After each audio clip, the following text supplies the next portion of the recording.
From underneath Dolly Parton's mattress at the Chicken Ranch, it's the IGN Digigods. Now, please give a hand to a couple of stroker aces. Then again, maybe you shouldn't. Wade Major and Mark Kaiser.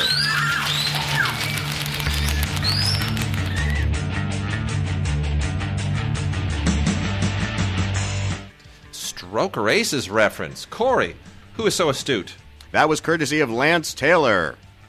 His name is Lance, and his other name is Taylor. Never misses a chance to make fun of Lance's name. Thank you, Lance. Yes, Wade. Big news day and whatnot. For starters, I saw Mad Max, and I know you don't. I know you want to talk about who won the Palme d'Or. Yes. Well, we also need to talk about the tragic loss, the freak loss in that New York taxi accident. I know of. Well, we should start with that. John Nash. John Nash. That's just bizarre, and his wife.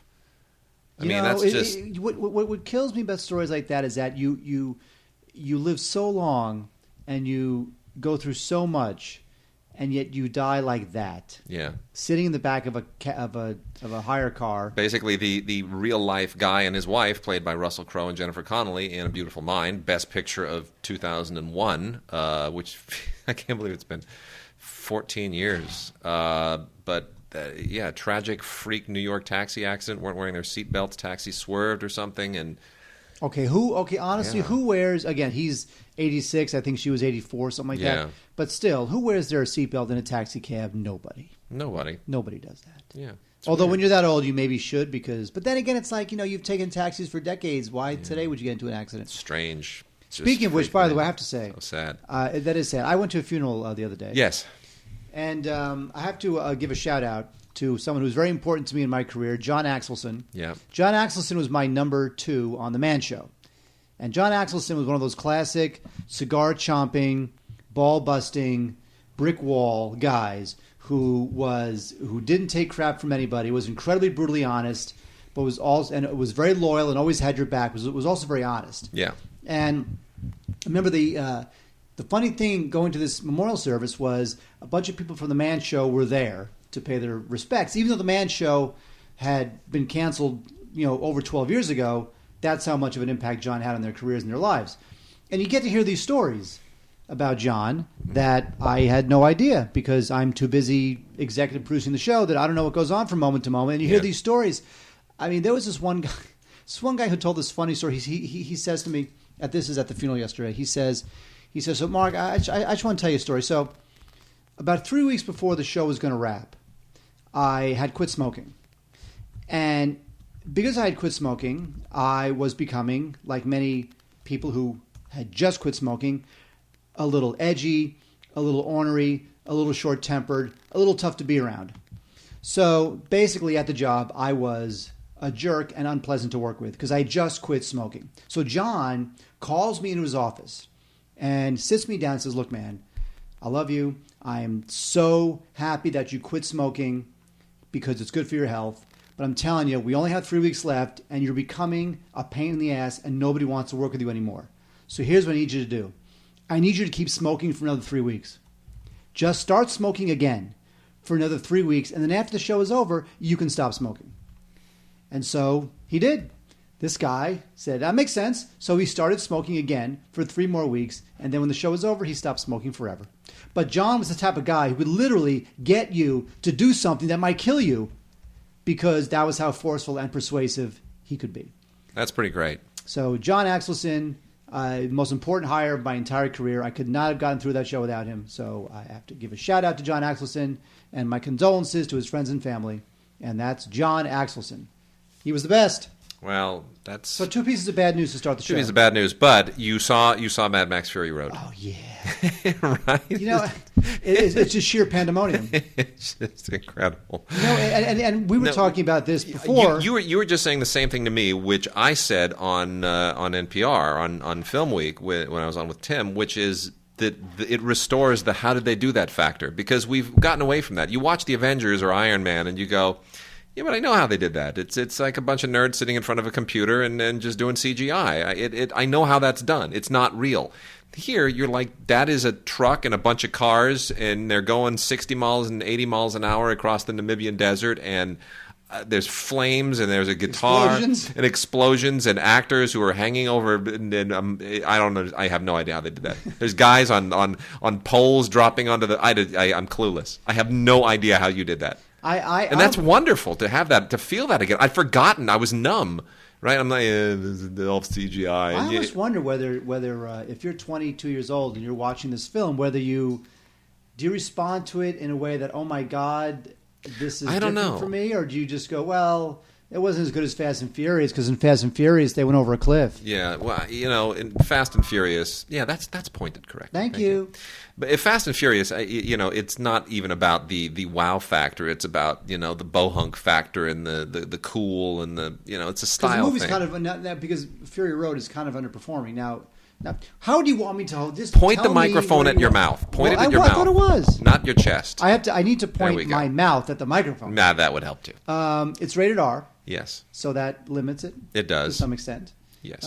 Excuse me. Also, did you hear that? I know. Also, it's getting outperformed by Pitch Perfect 2, which I understand to a certain extent. Because if you're first of all, Pitch Perfect 2 is like the Sex and the City movie, where all the women will go in gaggles to go see Pitch Perfect 2. Yeah. And also, if you're a woman, you will drag your boyfriend to go see Pitch Perfect 2. He'll hate it, but he knows he'll get oral sex later, so it'll be fine, right? But there is no guy in the world who will drag his girlfriend to go see Mad Max. It's not going to happen. Even though it's got a real, Power Girl theme to it. It does. Yeah. It does, which is pretty crafty on George Miller's part.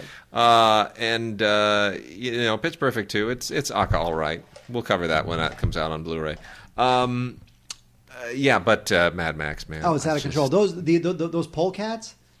I mean, you see the polecats. Tell me, the polecats that's insane. And by the way, I sent you a link to 16 minutes of behind-the-scenes footage, and cool. There's no wire removal on those polecats. They're doing that. Yeah, they are. They're acrobats. They hired, they went to Cirque du Soleil and said, "Do you know anybody who could do this and be crazy enough to actually do it?"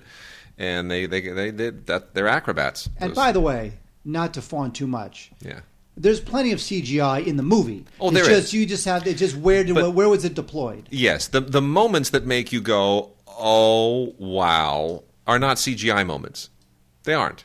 That sandstorm lasts about a minute and a half, and then there's like a tire that goes flying at the screen. It's little accents, but the rest of the stuff is real. Oh yeah, it's just unbelievable. It's just a convoy of trucks, cars, and motorcycles. And tell me, this is what I also said on the show. I said, here's the audacity of this film. It begins with what is, in that moment, the greatest chase scene in movie history, and then it one-ups itself at the end. Like the two greatest chase scenes in movie history bookend this movie.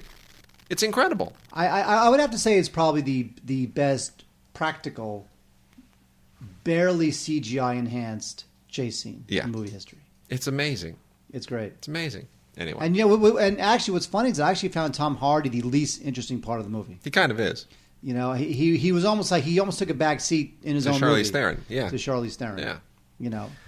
Well, also on another subject, as we are recording this, the Cannes Film Festival has just handed out all of its awards. Are we talking about Blu-rays today? We are, yeah. Okay. But we should say there's a lot of surprises here. Rooney Mara and Emmanuelle Bercot share the Best Actress prize. Rooney Mara in the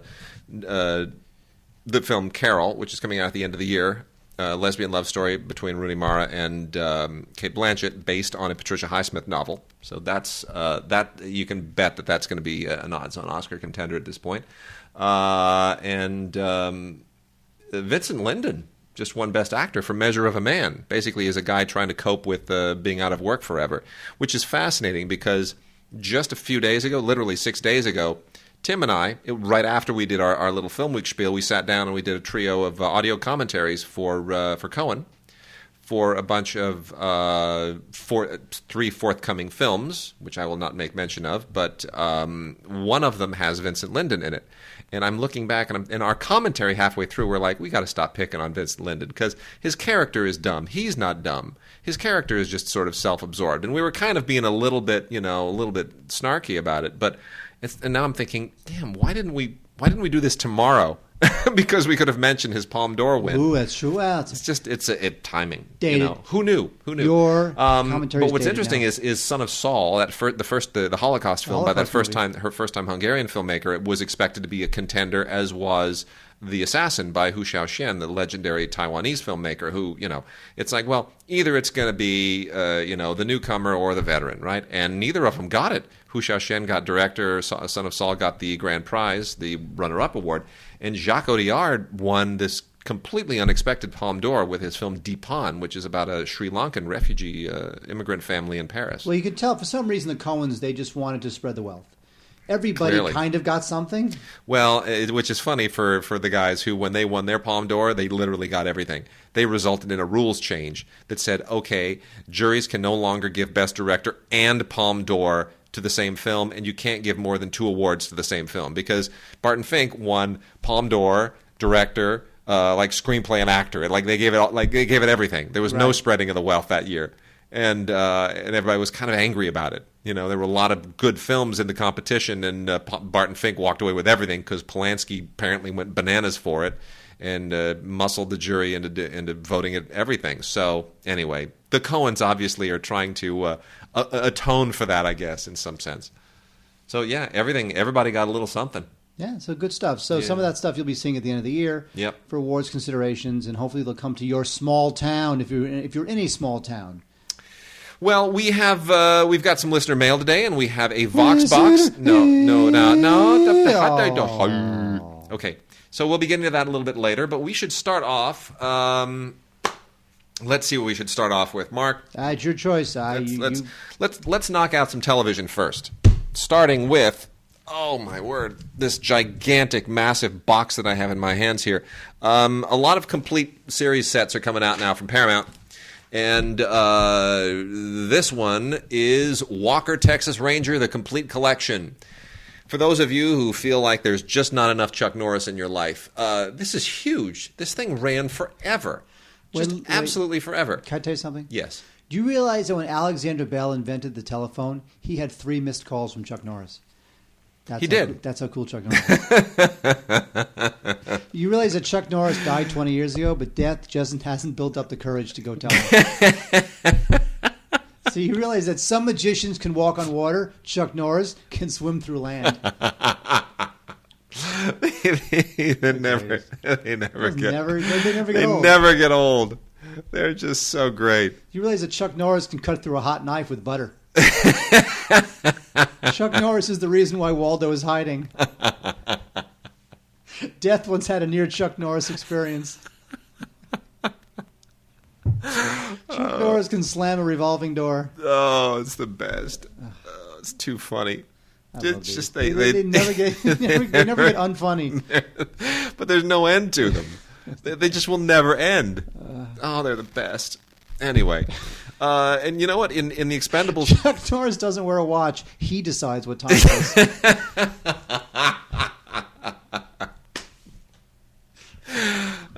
It's the best. Go ahead, one more. I can read these all day. Yeah, got one more. Chuck Norris doesn't read books. He stares them down until he gets the information he wants.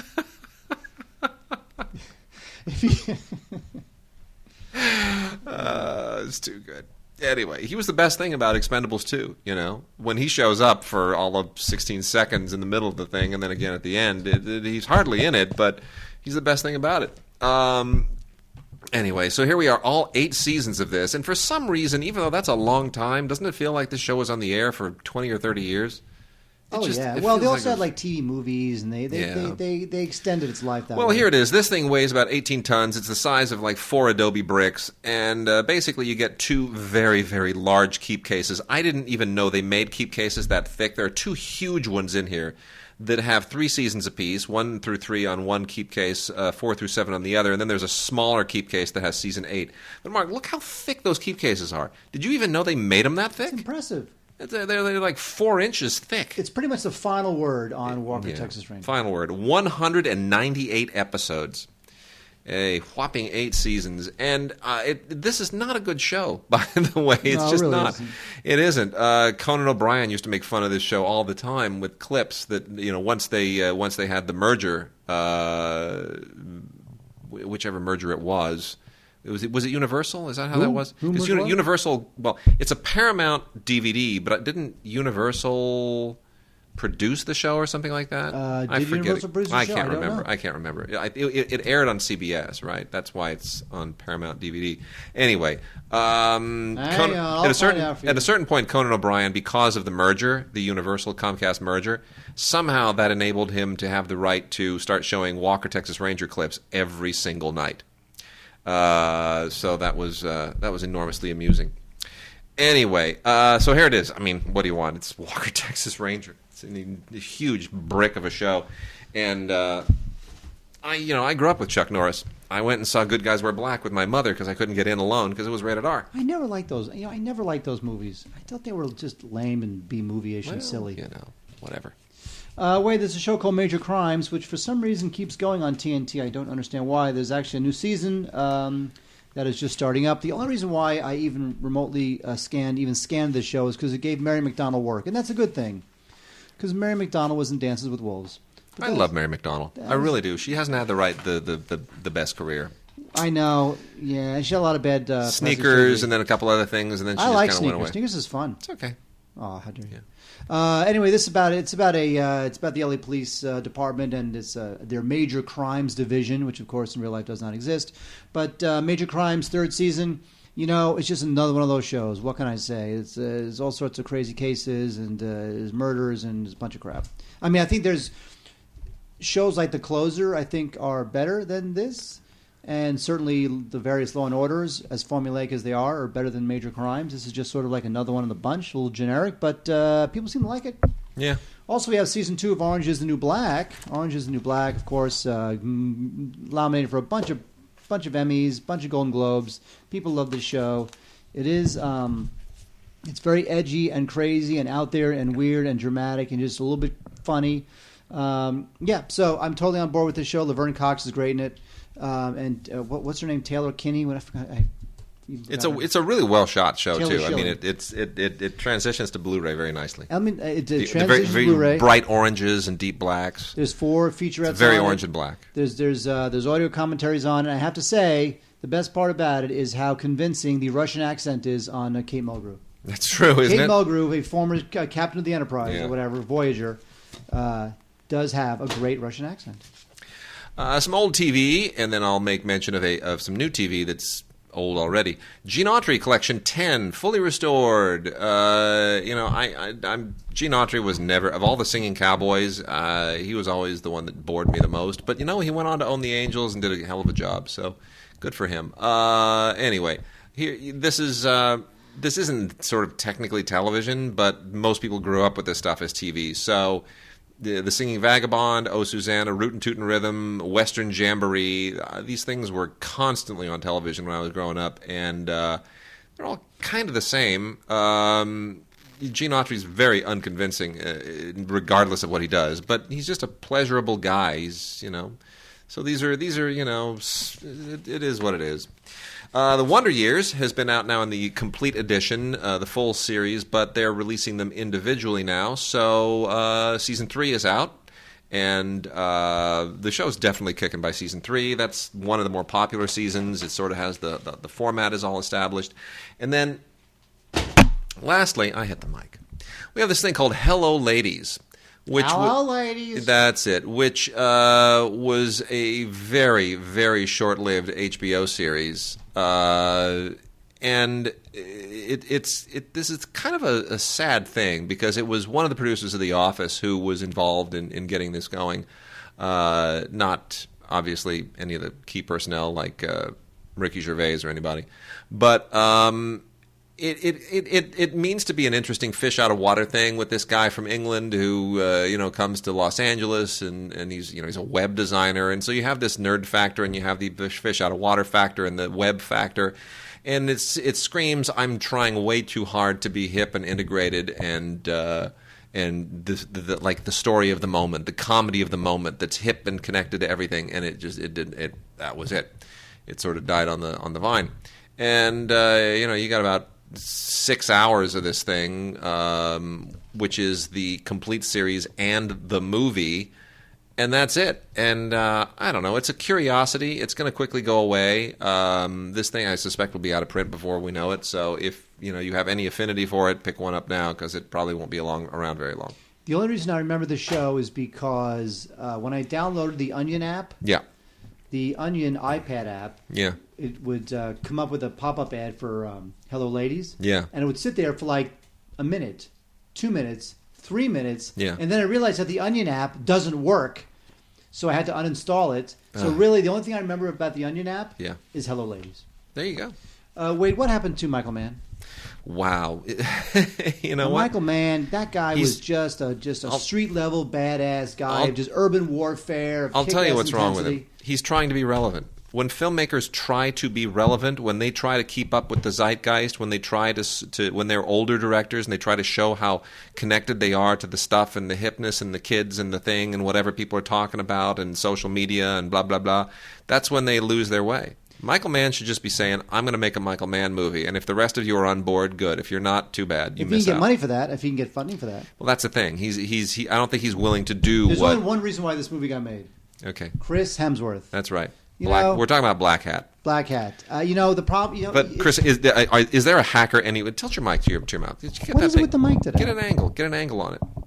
There you go. How about that? That works. Thank you. Is there a hacker anywhere in the world that looks like Chris Hemsworth? Seriously. Exactly. Like Hacker Thor? Well, whatever. Come on. Who cares? It doesn't matter. Ultimately, it's cyber crime. Do you remember when Sandra Bullock starred in The Net? Oh, gosh, it was dreadful. You were like, that's just grasping at topical straws. It is. It's going to tap into the zeitgeist and kids will love it. No, it's the worst ever. And this is it's really just depressing. I felt so bad for Michael Mann that he's reduced to making this. This might be the only type of movie he can get made if he's got an international, a star like Chris Hemsworth in it. But normally I would say he was coasting. I just think that this is all he can get made. I just think there's nothing out there for him that he can get. But Wade's right. I would love to see Michael Mann make a Michael Mann film, but ultimately I don't know that either. Maybe he's too old now and has lost the fire. No, maybe there's another insider to be made. Maybe, but it's almost like Ridley Scott, where like Ridley Scott is kind of coasting a little bit. They're all coasting. It's just, why can't Ridley Scott make just a badass Ridley Scott film? I don't know. I don't know. Wish I knew. Anyway, that's Blackhat. Although it does look nice on Blu-ray. Yeah. But who cares? Because the movie sucks. All right. And we also have a faith-based film here called Hoovey. The faith-based films are very hit and miss. Obviously, they're made primarily for the evangelical audience, but every once in a while they break out a little bit in a way that makes them interesting to somebody else. And Hoovey is kind of one of those. This is from the people who made Soul Surfer.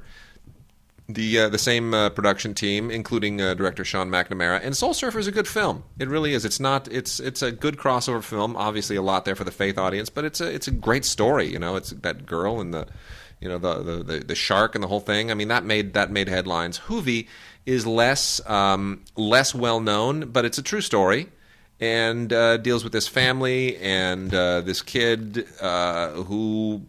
I won't share what the story is exactly, but it's centered around basketball, and it's very similar in some respects to Soul Surfer. It's a similar struggle, a similar family story, and equally well done. Kind of got a much smaller theatrical release, but I think it'll do okay on DVD because it's got a great cast, especially Patrick Warburton and Lauren Holly, who are real actors.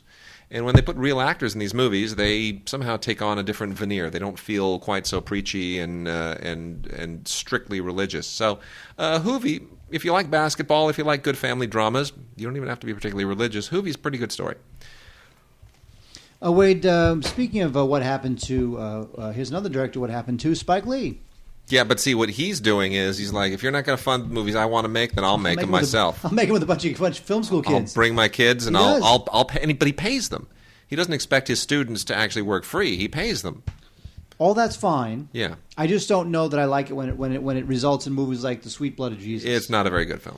It's almost like. But at least it's the film he wanted to make. And you know what? I guess that's true. You'd rather see a. Would you rather see a filmmaker like Spike Lee? Right. Would you rather see him fail on his own terms or succeed on a studio's terms? Fail on his own terms.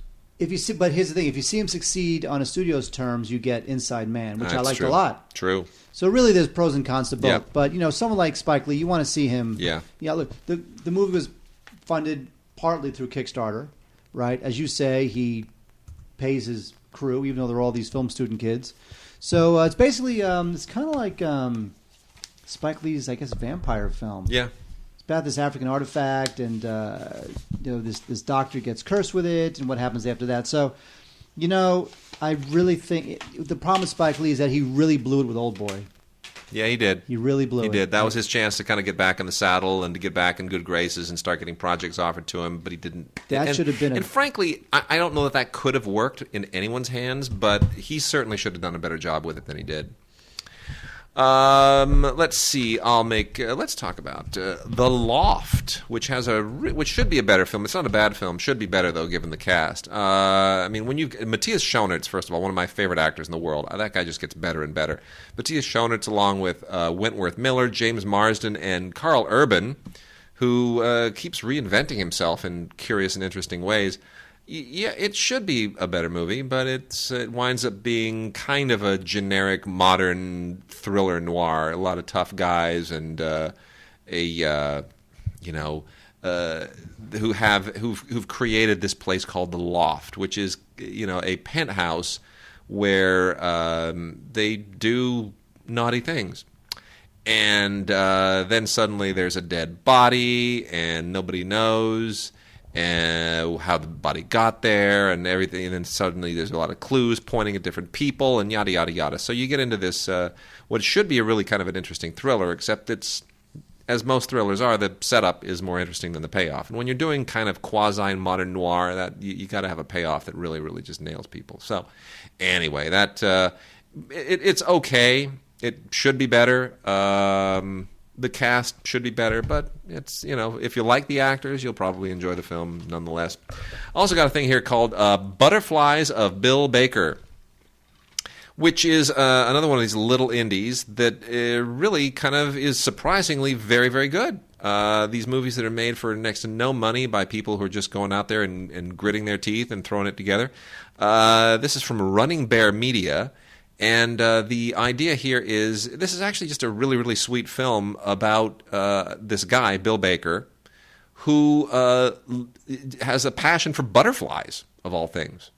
And the problem is he suffers from a disorder which is called Pavorno Nocturnus. Pavorno Nocturnus. Wow, I can't believe I actually said that at the right time. You know what that is? You know what it is? It sounds like one of those things that like a teenager utters in like some 1980s like low budget film. Mm-hmm. And if they say that, then the monsters will come to life and attack them. It's a weird kind of, it's an actual thing. It's a disorder where it's like with night terrors. You get violent at night and you do violent things. It's apparently a real thing. It's rare, but it's apparently a real thing. So anyway, this is about his struggle and how this really amazing 10-year-old girl sort of changes his entire life and his marriage, his broken marriage, and all this stuff. So, I mean, it's an unusual story with unusual elements, really well acted, and really surprisingly nicely put together despite a really limited budget. So that is called Butterflies of Bill Baker. This movie with a good cast that vaguely wastes them is called Two Men in Town. This is with Forrest Whitaker, Harvey Keitel. I actually did a featurette for this that was on for the cable. What? Are you on this? No, but it was strictly for it was a cable thing. It was I didn't watch the featurettes. It was a cable thing. It's okay. Look, there's huge gaps in logic in it. It's beautifully shot, by the way, by the guy who did Holy Motors, your favorite film. Yeah. And also White Material. Yeah. Which you do like. You hate Holy Motors, but you like White Material. Correct. I love Holy Motors, yes. and I love White Material. Yeah, well, whatever. Anyway, Forrest Whitaker plays he's this guy, ex-con, trying to go straight, killed a man at the beginning of the film, winds up in prison for almost 20 years, and Brendan Blethyn plays the parole officer. And, of course, the bad guys and good guys are all converging on him, to kind of make his life more difficult. So, I would have been okay with this film, if nothing else, based on the cast and the cinematography. But I just felt like I think Forrest Whitaker is quite good in this. I mean, his character, it's a really interesting guy. And it's a remake of a movie that probably nobody has actually seen, but it changes a lot of things in the remake. It was originally a French film, and with Alain Delon and Shaggy Green? And Carrot Top? No, the other Not Carrot Top? No, what we gave him the Career Achievement Award. I'm totally drawing a blank. French New Wave. French New Wave. Oh yeah, Belmondo. Belmondo, thank you. Really? Alain Delon That's a good Belmondo. cast. Well, that was the original one. No one's ever seen it. No one's seen it here. It's a rare film. So anyway, that's the. This is the. I know Netflix that right now. I bet they have it. Do it. I'll bet you they don't. With that cast, that's cool. Well, anyway, so the thing with this is that they wanted to do a film in New Mexico. Basically, they wanted to do a French film, a remake of a French film in New Mexico, and it just it's fine. It works on some level, but I wish it was a little bit better too. We've got a thing here called Maya the Bee Movie, which is one of these straight-to-video CGI animated films that isn't quite, it's not nearly like Pixar level. It's not nearly DreamWorks animation level, but it's not bad. It's the animation that they were getting now for these straight-to-video things, straight-to-home video things, are pretty good. They just keep improving, which raises the bar for everybody, and I guess that's a good thing. So this is a G-rated 3D Blu-ray release that kind of it's a nice little companion piece. It's sort of if you're going to show movies like Ants and A Bug's Life to your 4 and your 5-year-old, this skews much younger. I wouldn't be afraid to show this to my daughter, who's now a little bit over 2. Peppa Pig? You know what she's really into now, by the way? Pig. She's really into Mickey and Minnie Mouse. And we didn't introduce her to Disney. It's not like we're not like those parents who are like, oh, here, let's just like drown her in Disney, and next thing she'll be just begging for everything princesses and Mickey Mouse. You don't know how Disney works. They're insidious. But the second that she saw on her little toothbrush, right? This is what you talk about insidious. The second she saw Minnie Mouse on her toothbrush, couldn't take her eyes off it. Oh. She's like, oh. We're like, that's Minnie Mouse. Minnie Mouse. And then suddenly we're just breathing. She sees Mickey's Clubhouse, that horrible CGI animated thing. She just loves it. Watching more Mickey, Minnie Mouse? It's like, oh, no, are you kidding me? You want to watch that show? I hate that show. So Peppa Pig's over? No, she's still into Peppa. Okay. I'm still Daddy Pig, and, Christy's still Mommy Pig. Aw. Well, you are a pig. I am a pig. And, there's a Peppa Pig theme park, actually, in England. Did you know this? I did not know that. It's actually not far from where our friend Andrew lives. It's about an hour away by car. Yes! Somerset, here we come. So anyway, Maya the Bee Movie. It's sweet. Skews much younger, but it and I guess there's a series that goes with this as well. So we'll be covering that soon enough. Wade's Seventh Son. Let me tell you a story about Seventh Son. Man, that thing tanked, didn't it? You know what? I got to say, I feel bad for Jeff Bridges. They moved the release date on that a few times. Well, yes. What? I think I'm getting some interference for some reason. Just say it. Don't stop the recording. Just tell me. Yeah. You want me to silent airplane mode my phone? Yeah, let's do that. I feel bad for Jeff Bridges. The guy wins an Oscar for the Scott Cooper film. Speaking of the Scott Cooper film, when I saw Mad Max, I saw the trailer for Black Mass. Yeah. How good does that look? It looks good, except I'm done with Depp. I mean, it's like he's doing the best job he can, but I'm still watching it going, that's Johnny Depp, and he's doing shtick. I know. By the way, that guy, what's his name? Steve? The guy that it's about. Whitey Bulger. A friend of mine who's a screenwriter in Santa Monica, veteran kung fu. He was like head writer on Kung Fu for many years. He lived in that building. He used to see Whitey every day in the elevator. Yep, they lived on the 4 doors apart in the same building. And he didn't know he was Whitey. Not a clue. Suddenly he's watching TV and Whitey Bulger arrested, and it was like Whitey Bulger was arrested in your building. That guy 4 doors down that you never recognized. He couldn't believe it. Now, did he ever put 2 and 2 together and say, "Oh yeah, maybe that's why he came home late"? Or no, they were nice but never talkative. That was it. Wow. Yeah. Anyway, Seventh Son with Jeff Bridges. This thing was supposed to open a year before, wound up actually opening. And that really tells you something right there. It's just very tired. The special effects are not that great. Even Jeff Bridges, Jeff Bridges loves doing that whole Zen thing where he's like the mentor, the master. Mm-hmm. And, look, between this and 47 Ronin, there is just something to be said about these sorts of movies, especially when they're directed by Russians. I don't know what it is about Russians; they just can't direct. Anyway, this movie it's just not great.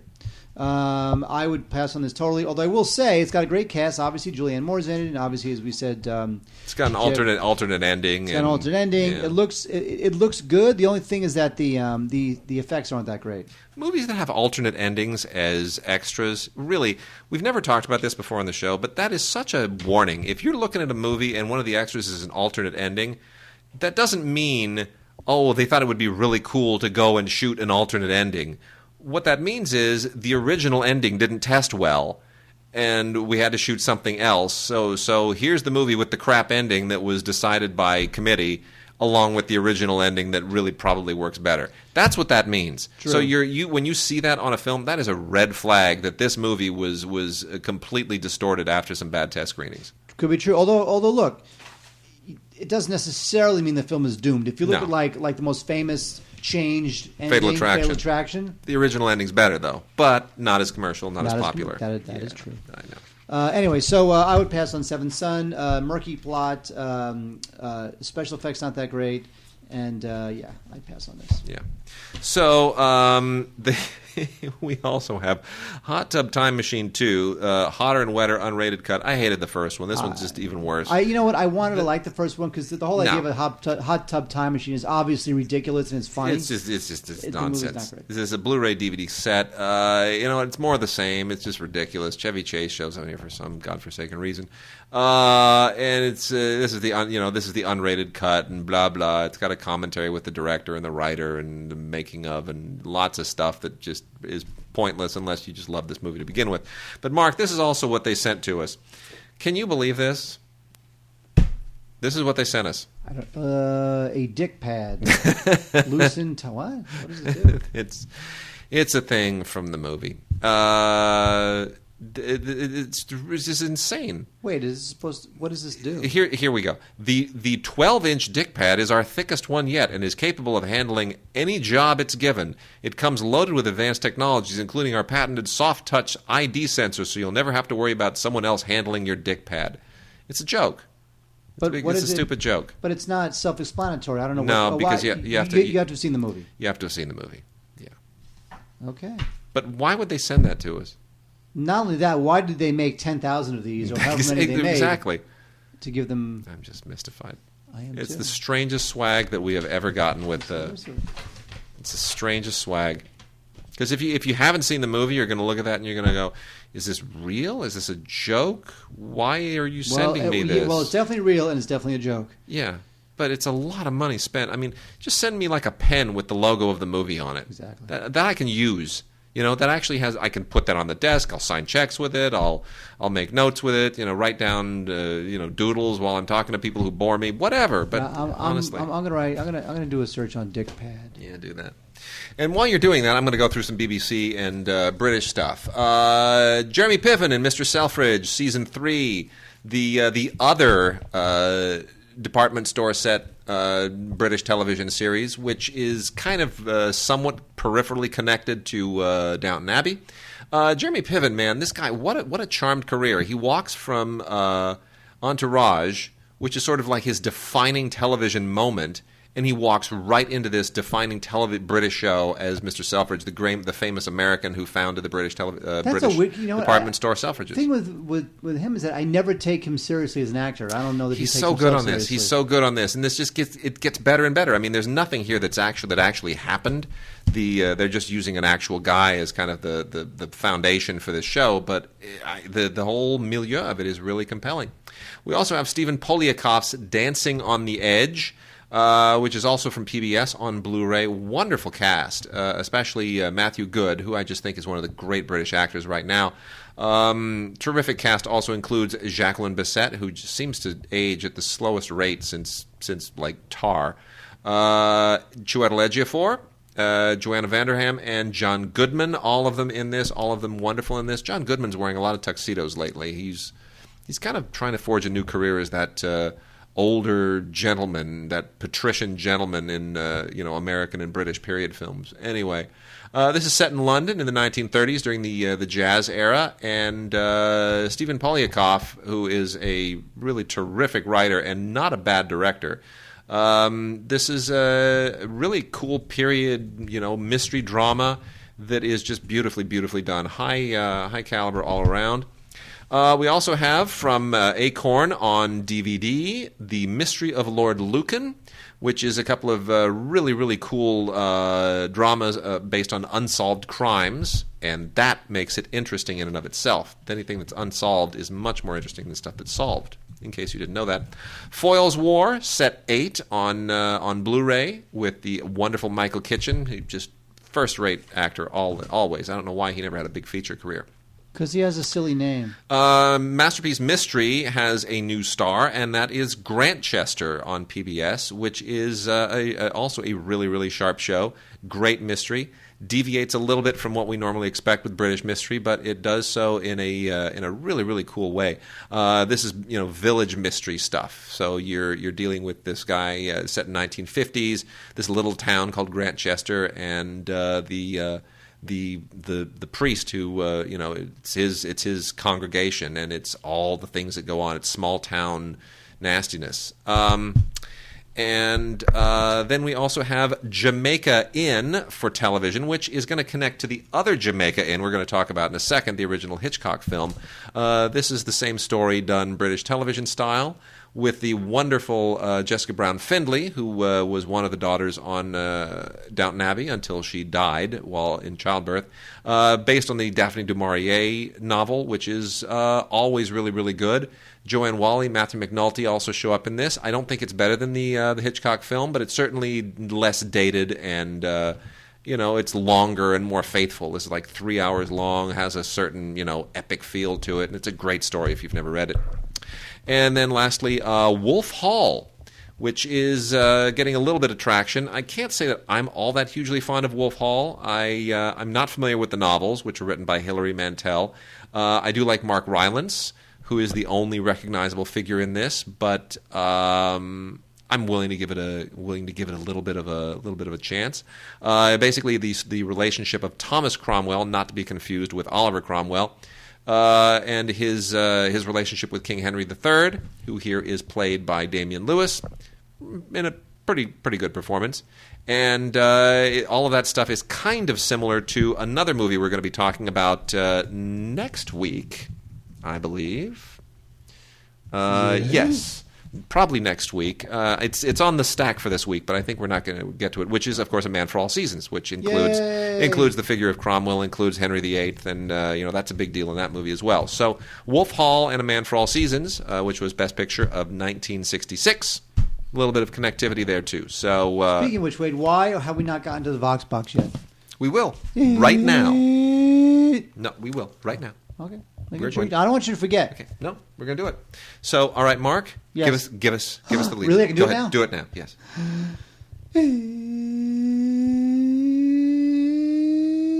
Don't skip ahead in your iPod.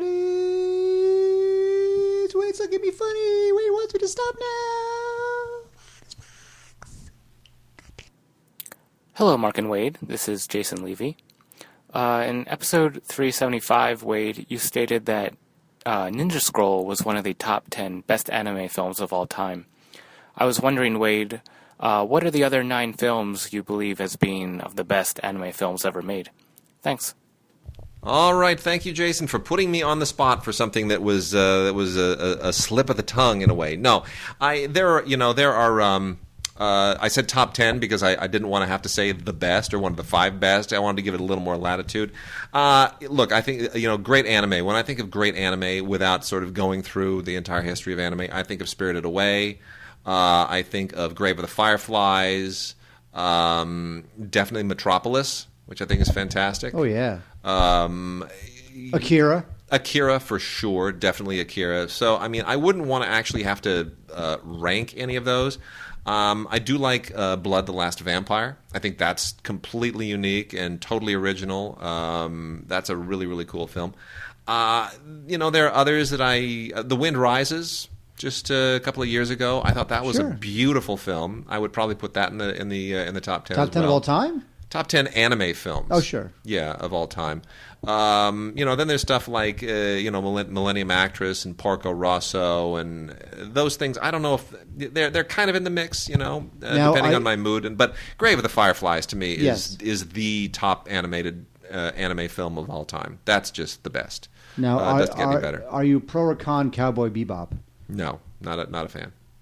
How about Evangelion? You know what? No, not so much. I mean, it's okay. But I'm not. I'm more. They have to be sort of more humanistic, actually. Akira and Metropolis are the ones that are more traditional tech, dystopian future, cyberpunk anime where I'm able to get past all of that stuff. So, and then of course Space Cruiser Yamato. That is pretty awesome. I don't know if it's right to sort of put that at the very, very top, but I like it. I like it a lot. So yeah, why not? There you go. So that's not 9, but there's a bunch in there. So those are all sort of in the mix. That's my mix. Not a huge fan of Princess Mononoke, except maybe the Japanese version. Well, but you can't make all of your choices Miyazaki films. Yeah, I know.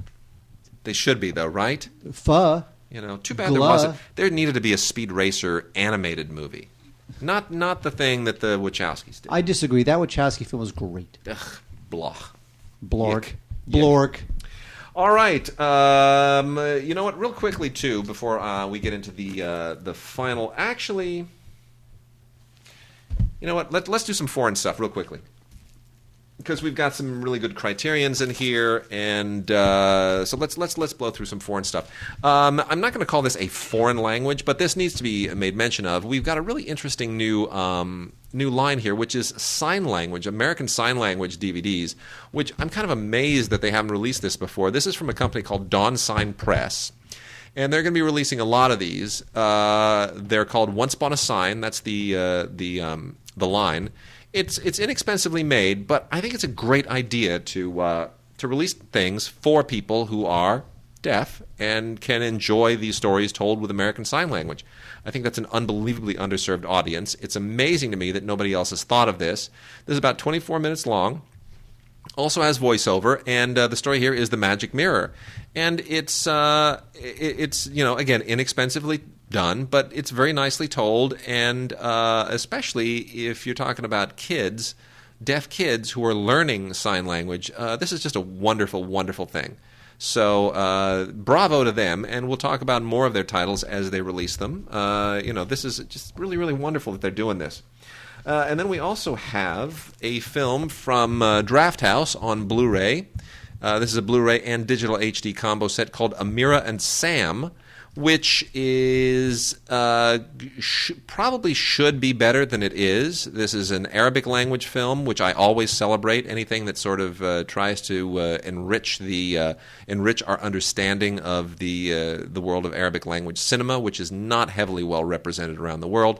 It's a little bit, in some respects, like those Before movies with Richard Linklater and Ethan Hawke and Julie Delpy. Before Sunrise, After the Moon, whatever they're all called. I always get the titles mixed up. It's a little bit like that. It certainly gives you a completely different perspective on romance and social interaction between the genders in the Arab world. It's completely not what people are accustomed to seeing when all we see is burqas and hijab and on the news reports all the time. It's all Afghanistan and ISIS and whatnot. So this gives you a much more modern look at it, and it's not bad. Amira and Sam, good acting from the stars Martin Starr, Dina Shahabi, and Paul Wesley, and it's the New York backdrop doesn't hurt either. So there you go. We have 3 criterions this week. Very exciting.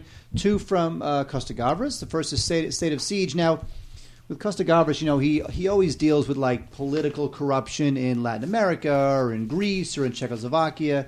I did an audio commentary with him. He was a wonderful man. Don't. Okay, go on. Wait. What's that noise? Is that you dropping a name? Yeah. Okay. This one is more kind of American because it kind of, even though it's 1972, it's almost prescient or prescient, you could Prescient. say. Prescient. Yes. Because it puts under a microscope U.S. involvement in Latin America. Yep. And so Yves Montand, who of course is hardly American, but still he plays this U.S. official and he gets abducted. And so he becomes a bargaining chip to release some political prisoners. And so this is really good stuff. It's just, he really turns the screws on this. It's a great critique of the American government and how we meddle in foreign governments and foreign dictatorships. So State of Siege is definitely cool. I prefer The Confession. The Confession is this thing really turns the screws. This thing is great. It's about Yves Montand again. He plays this government official in Europe, and he's imprisoned by his government, communist bosses. He's not told why he's been arrested. They, torture him psychologically, and he discovers why he's been kidnapped and why he's been tortured. And I won't tell you why, because it is totally cool. It's almost Twilight Zone. It's so cool, but this is great. Even though it's all about the Czechoslovakian government and communism and blah blah blah. Don't worry about it. You don't have to necessarily know Czechoslovakian government ins and outs in the early 70s to really groove on this film. It's just a really cool paranoid thriller. The Confession, and Criterion, of course, as usual, knocks it out of the park.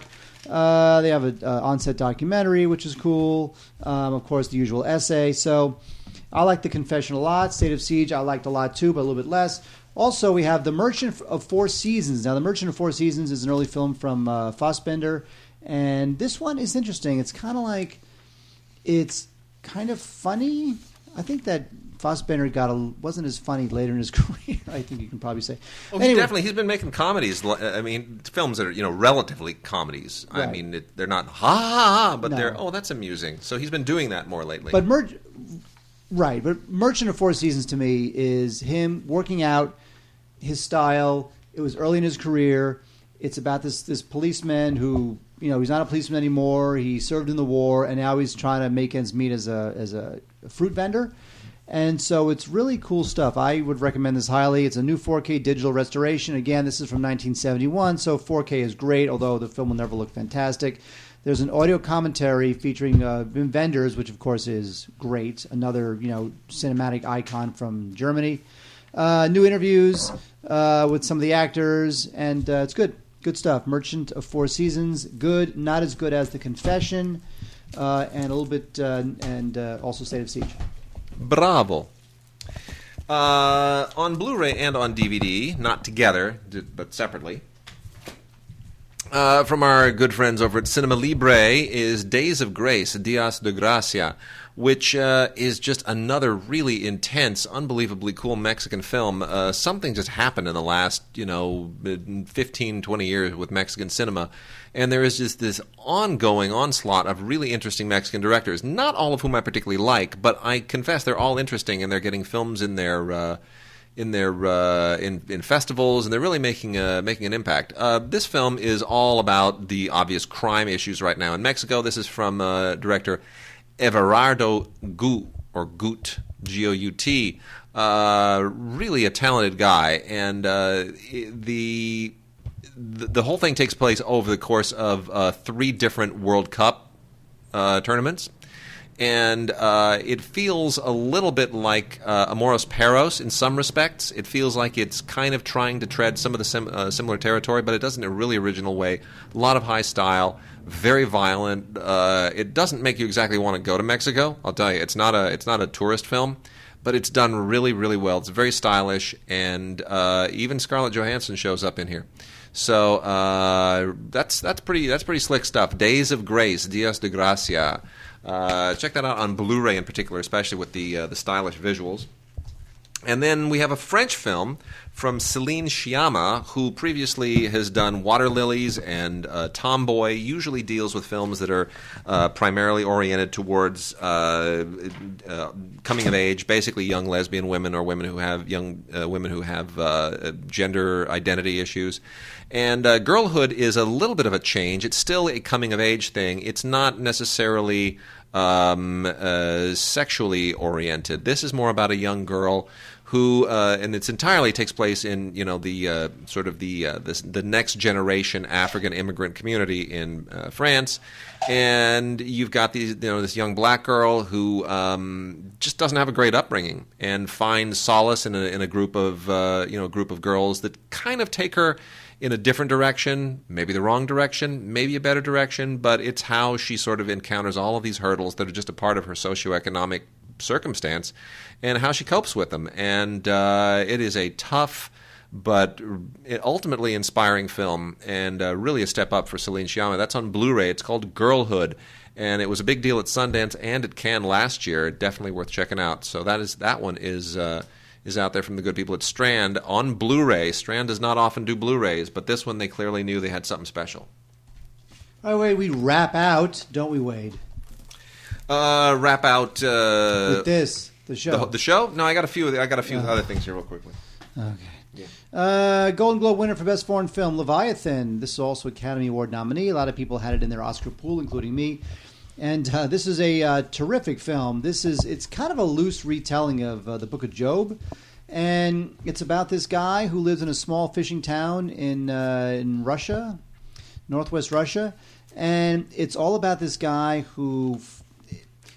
What goes on underneath the surface of this small town is a bit of a microcosm as to what's going on in greater Russia today, because he talks about religion and politics and guns, and so you get this guy who lives in this little riverside little house, and one day the government seizes his land, so he decides to enlist a friend of his who's an attorney, and they decide to contest the town mayor's claim of eminent domain, and that's where it all falls apart. I thought for sure this thing was going. I thought this was going to win the foreign language Oscar. I did. Yeah. I thought this was going to upset. Just that was just my gut feeling, and it didn't.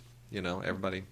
Went with the obvious favorite, but it's still a great film. And it's a great film. One screenplay at Cannes, deservedly. It's a smart film from a really interesting director. That's right. Deleted scenes, Toronto Film Festival Q&A with the director, commentary with the director, and making a featurette. A terrific film, definitely a rental, Leviathan, which, of course, there's no actual Leviathan in the film. It's a metaphorical Leviathan.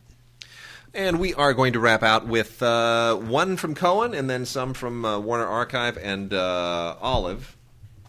Getting back to the Hitchcock Jamaica Inn, this is now out on a Blu-ray from Cohen, beautifully restored. This is can you believe it, the 75th anniversary of this film.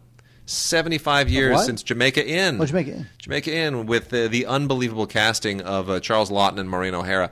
Alfred Hitchcock didn't really make a lot of period films. He did Beyond Capricorn and Jamaica Inn. Capricorn 1 with O.J. Simpson? No. But the Capricorn and Jamaica Inn are the two sort of period films that he did. And they're both good. Jamaica Inn is not a sort of classic Hitchcock film. He's very much kind of a hired hand on this. But it's a great cast, and this 4K restoration is just superb. I mean, it is gorgeous looking. Full-length audio commentary with a video essay by Donald Spotto. This is just a super cool film and a great cast. Again, not as faithful as the more recent British television version, which is 3 hours in length. This thing is 100 minutes. It just blows through. But you know what? From the amazing year of 1939, which gave us so many amazing films, from Gone with the Wind to Gunga Din to Mr. Smith Goes to Washington to Wizard of Oz. I mean, on and on and on. It's an amazing year. And this is another one, Jamaica Inn, from that legendary year of 39, from Cohen on Blu-ray. Beautifully, beautifully done. And then a quick batch here from Olive before I wrap out with Warner Archive. Olive has given us another set of interesting catalog titles.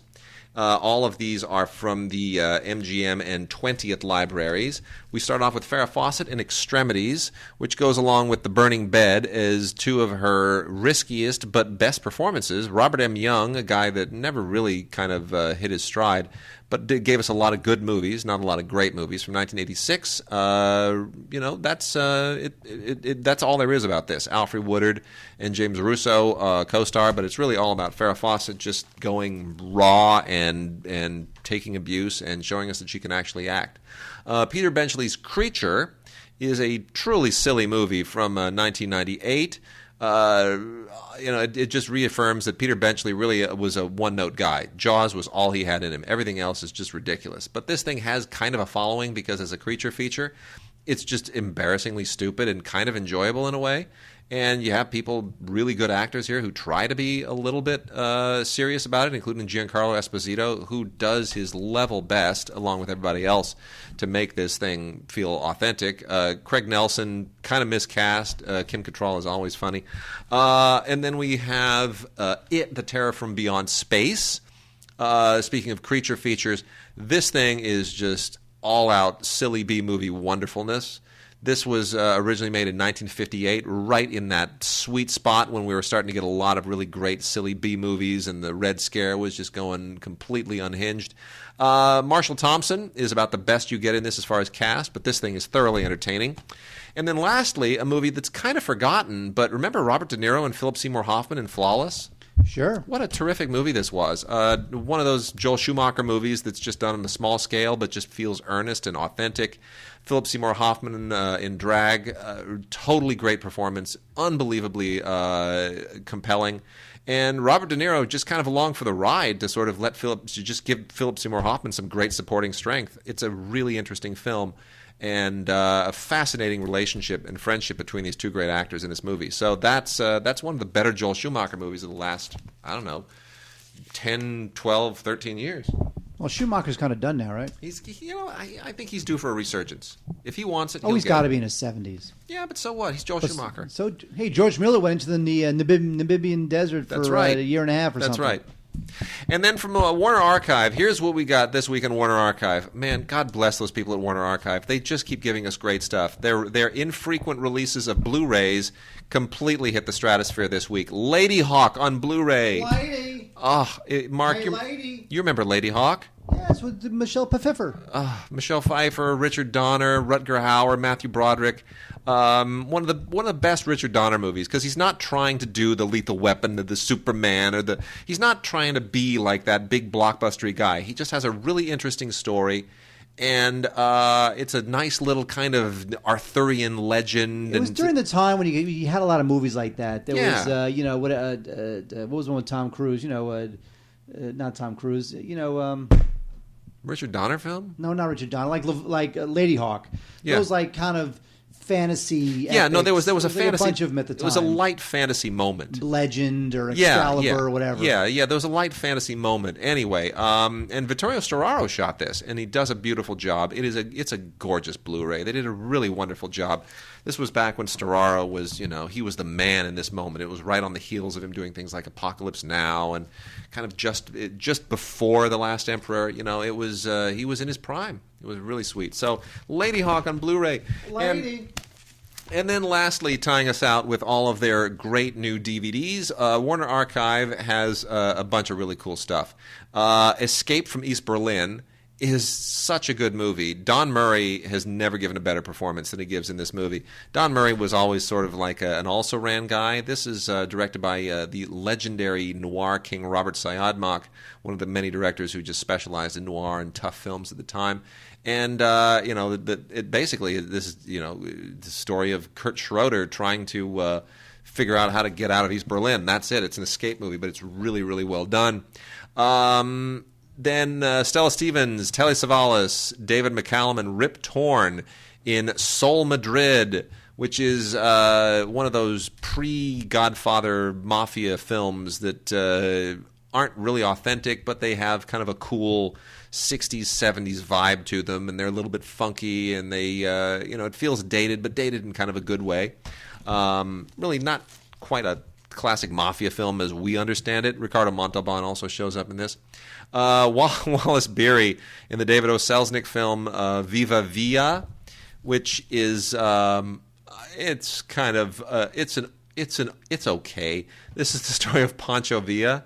I don't know that Wallace Beery is the right casting for Pancho Villa, but if you're a Wallace Beery fan, and it's got the David O. Selznick stamp of style and scale on it, and Wallace Beery makes a good try. It's sort of amusing in a way. And then Kid Glove Killer. This is sort of a kind of a programmer in a way, but because it was directed by Fred Zinnemann, you can sort of see this amazing, legendary filmmaker kind of emerging. This was his first film that he made, so it's interesting from a historical perspective that you get this icon, this giant of the Hollywood Golden Era, who's sort of putting his pieces together here. So it is, in that sense, it is historically significant. And then lastly, this I find to be a really fascinating film. I had never even heard of this movie before. This is a totally unusual film, one of those things that just kind of gets lost between the cracks because nobody really knows what to make of it. This is a crazy, weird, funky comedy, and I guess Mad World birthed a lot of these at the time. This is one of these crazy all-star comedies, these zany farces called Every Little Crook and Nanny. Every Little Crook and Nanny. You get it, Mark? It's not Nook and Cranny. It's Crook and Nanny. I don't get it. You don't get it. Okay. Well, never mind then. Lynn Redgrave, Victor Mature, Paul Sand, Dom DeLuise, John Aston. It's a good cast. Dom DeLuise especially. You could put you just put Dom DeLuise in anything and you laugh, don't you? No one knows who Dom DeLuise is anymore. It's so sad. Oh, gosh, Dom DeLuise was the best. Anyway, it's a strange little story about a guy who wants to turn a charm school into a bookie joint. That's basically the idea, but it just gets zany and crazy and wacky, and it's somewhere between Mad World and an Ealing comedy, I guess. But it's a strange little forgotten gem, and it's worth rediscovering. So that's Every Little Crook and Nanny. And with that, we are done, my friend. Yes. So we will be. I'm going to take my dick pad and do what we need to do. We didn't get to listener mail. We have a couple of listener mail things, so we'll hang on to those, and we'll top the show next week with them. We'll see you next week.